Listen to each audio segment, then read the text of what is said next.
The goal of this test is to determine the temperature levels of the ZVS driver circuit during a 15-minute run at high current and power level while operating at about 40 kilohertz.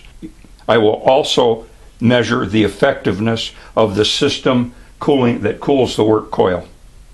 We already know that we can heat the 1 1/4 by 5/8 thick cylinder to almost 2200 degrees F in a few minutes. That's a little more than 2/10 of a pound of steel, by the way. So we won't be concerned with measuring temperatures of the steel, the work, in this test. All we want to do is to keep the current up to around 22 amps while assuring that the input voltage stays up pretty close to 48 volts. I will start with one cylinder, one of those 1 1/4 by 5/8 cylinders that's already in there.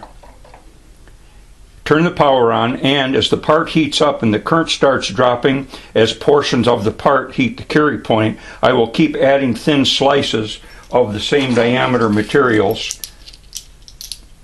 which I have some here, to bring the current back up.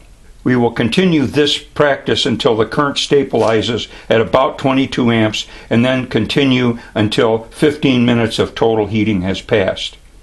And I will continue taking a full set of test readings every couple of minutes.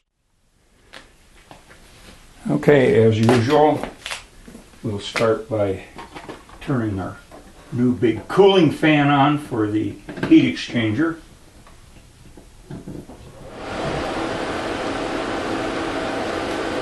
Then we'll plug in the 48 volt power supply.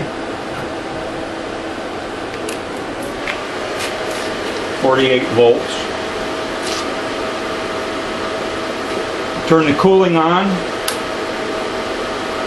My battery down below that runs the 2 fans in the pump, reading 12.6 volts, so we should have enough of that.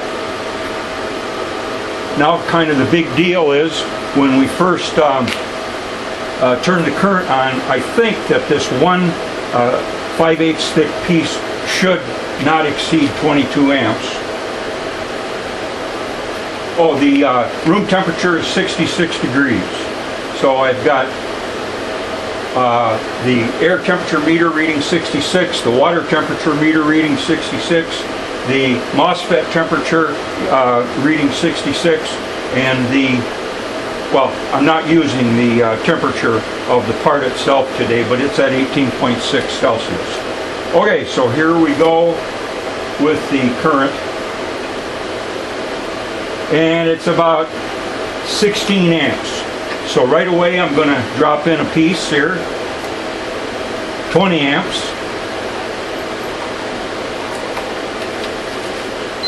And start my timer. I'm after a 15-minute run. 20 amps it says. I just sawed these babies up today, so they're probably a little oily.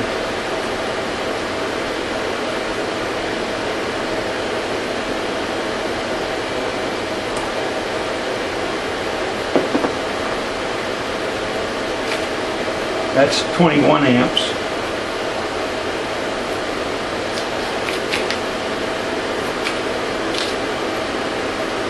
Yeah, 20.5 amps.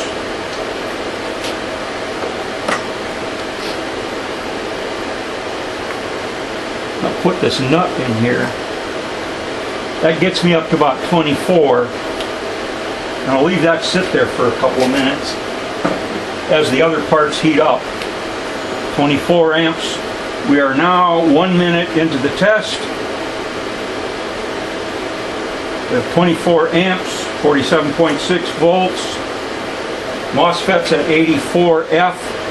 And again, the capacitors generally aren't an issue at all.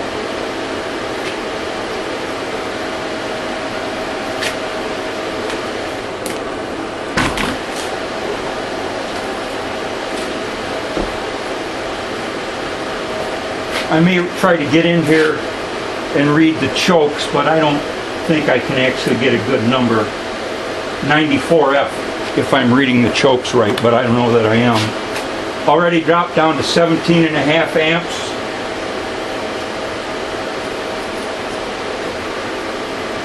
So I'm going to take that nut out and put Another one of these babies in.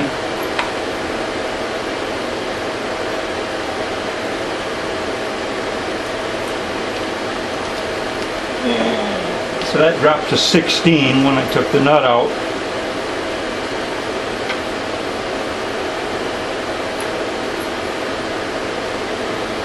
That's 18.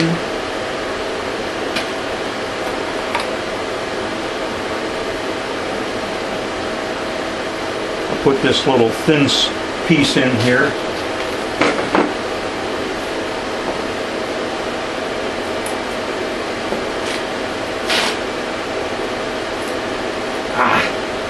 Darn thing is magnetic. Nuts. That's not going to work. Too light. So I'm down to 18 amps. I'm going to put this other one in. That got me to 22. Trying to get things away from in the center. So 22. We are now at 3 minutes. 3 minutes. 22 amperes, 47.7, water 82, air 72, MOSFETs 101. Capacitors 70. Added capacitors 70. Capacitors on the board maybe 80. Wires maybe 80. Battery dropped to 12.3, not a very good battery. 21.5 amps.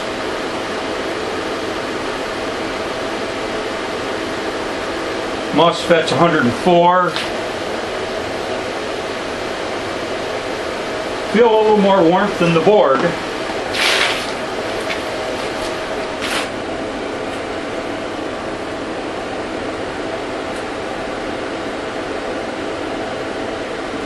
It appears that the chokes are 120 F. 19 amps. I guess I have to put a nut back in there.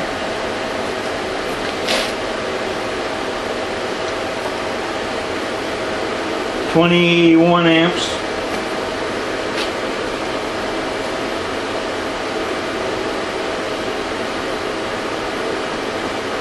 $21.5 amps.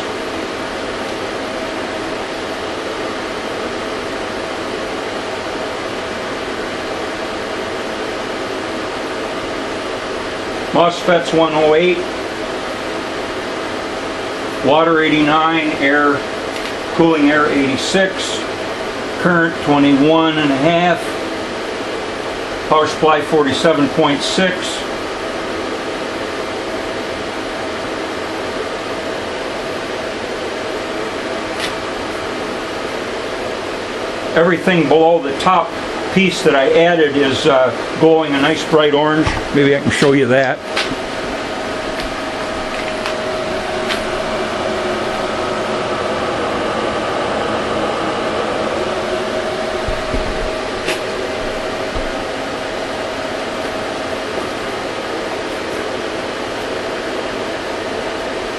Dropped to 19.5. Put another nut in there.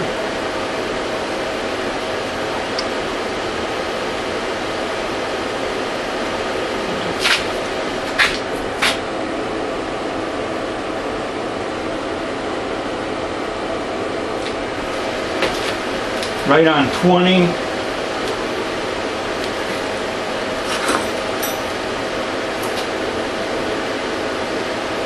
We're now 6 minutes into the test. Current 20 amps, voltage 47.7, water 96, cooling air 79, MOSFET's 110.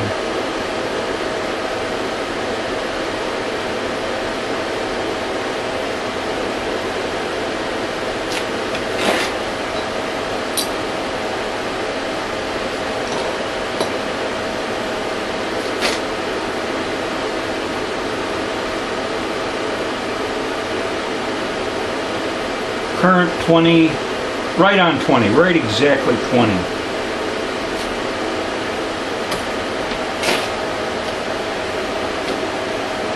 I've got a little half-inch cube of steel I'll try to slip in there.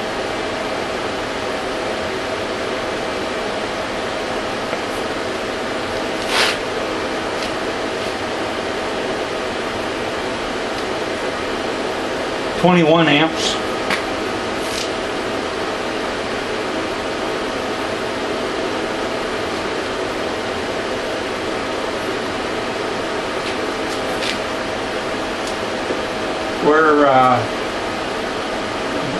Wait till we get to an even minute here.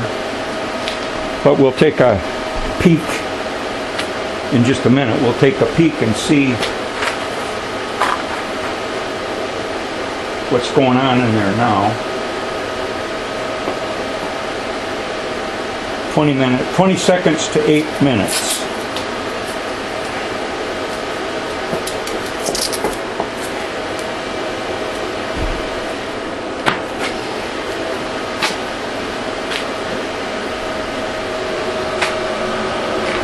Anyway, that's what's going on in there now. Now we're 8 minutes into the test. MOSFET's 113.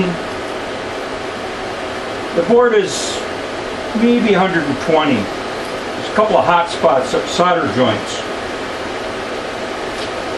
But when I say the MOSFETs are 113, that's the heat sinks. Water 107, cooling air 85, power supply 47.7. My battery's dropped my cooling battery down to 12.2, which you don't have to worry about, but makes me think now and then. 21 amps.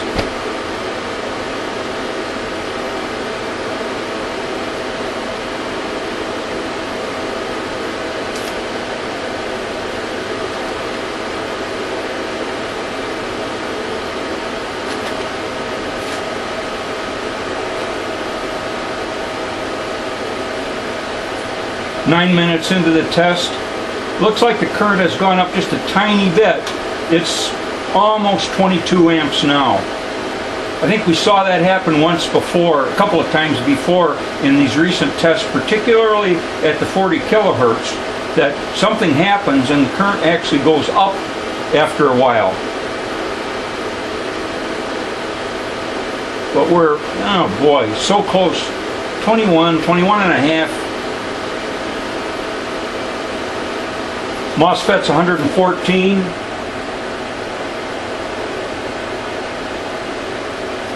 Bottom of the board a little warm, 115, 120.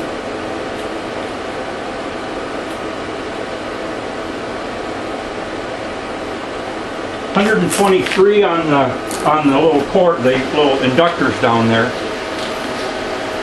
So I suppose they're getting a little toasty. Yeah, current 21 amps. Now that's 10 minutes just went by. So 21 amps, 47.7, 115.5 on the MOSFETs, 114 on the water, 90 degrees on the cooling fan. We'd have had to give up a long time ago if we didn't have that added fan over there. Now 20 and a half amps.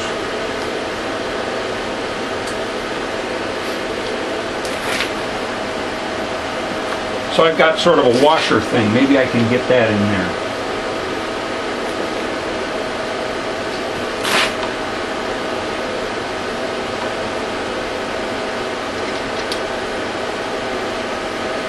And now 21 and a half again. Of course, it's just about out of the coil, but it's going to do something. Remember, this is just a current test. 21 and a half. That was 9 minutes we just passed. 116 on the MOSFETs, 120 on the water, 92 on the air, 47.6, 47.7 on the voltage.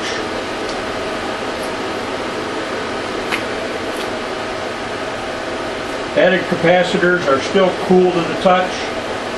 Capacitors on the PC board are just above ambient temperature. Well, if I hold on tight, maybe 90 degrees, maybe 100, maybe 100. Wires are about 100. One of them is hotter than the other. But now that's heavier wire. I've used heavier wire. I have soldered the crimp connectors onto the ends of the wire too, and made very sure that I had everything tightened up really nice and tight. Now 21 amps, just past, what would that be, 12 minutes. So that's 21 amps, 47.6, MOSFET's 117. What can I say? Water 120, cooling air 95. One of the things that I haven't paid attention to lately is the two wires coming out of the power supply that are supplying all this, 48 volts at 20 some amps. That's probably 14 gauge wire, and you would think that would be getting really hot, but it's barely warm. 21 amps, we're at 47, so that's 13 minutes into the test. 21 amps, 47.7 volts, 118 on the MOSFETs, 12.2 on my battery underneath that's running the cooling fans there. Water 123, cooling air 96.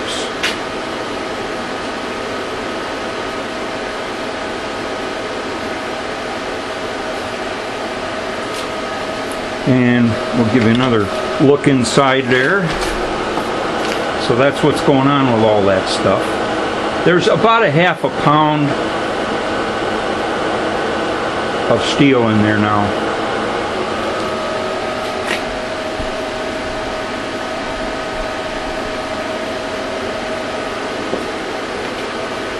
(21 amps). This is 14 minutes. 21 amps. 118 on the MOSFETs. Board is probably 125. That's not bad though. I don't know, 120 let's say for the board.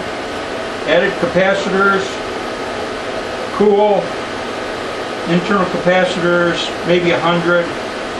Wires, 100, 105. Water 125. Air 97.